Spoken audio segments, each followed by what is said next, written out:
Catch Mike Calwell along the Kansas River, and this passionate man will be working to promote access and recreation on one of the state's most important water resources. Calwell, who lives in Mission, Kansas, is a retired school teacher who now contracts with Kansas Wildlife and Parks to build access points on this navigable stream. I've always been in love with this river. When I was about 20, I got on it for the first time and I floated a section of the Kaw, and I couldn't believe there's this wonderful river right outside of our door and nobody uses it. There was nobody out on it. So years later, I had an opportunity. I joined a group that were paddlers, and I got involved with that, and I became president of it. And then I basically really started thinking about how are we going to preserve this river. I went on my own recognizance. I went down and talked to people in St. George, and we built the first ramp, and we built the second and third and fourth and fifth. And what we've done is develop a river that has a lot of people using it, and we've got a bunch of advocates now for the river. And that to me is what's going to make this river last. Calwell, at first alone and now with the help of Kansas Wildlife and Parks, has been very successful in soliciting donations and providing well-built ramps for a nominal cost to the state. Now, with 13 ramps built on the Kaw River itself and another 9 on nearby tributaries, he's close to finishing a job he started nearly a decade ago. Kaw's 173 miles long, starts in Junction City and it ends in Kansas City at Kaw Point.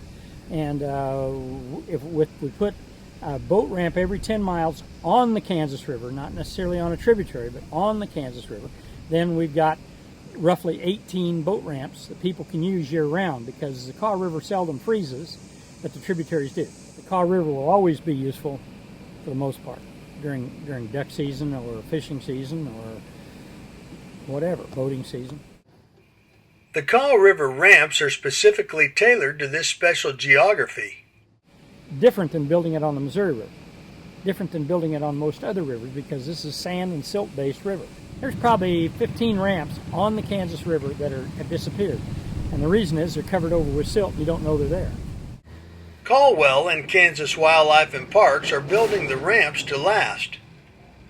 Well, there's no reason why a ramp built the way this is being built shouldn't last 100 years. We put in 900 to 1,000 tons of boulders underneath this and armor it with the boulders too, in such a way that, one, nothing can move that. It hits the boulders first and washes over them. Two, doesn't undercut it. Okay. Three, it scours the ramp if you build it right. When he's not building ramps, Calwell continues to enjoy floating the Kaw and introducing others to his favorite river. Thanks to hard work over many years, Kansans now have great access to recreation on the Kaw River. Access points are easily found on the internet at www.kansasriver.org. Click on River Access Map to find locations and special advisories about river conditions. Then see for yourself why Calwell does what he does. I'm Mike Blair for Kansas Wildlife and Parks.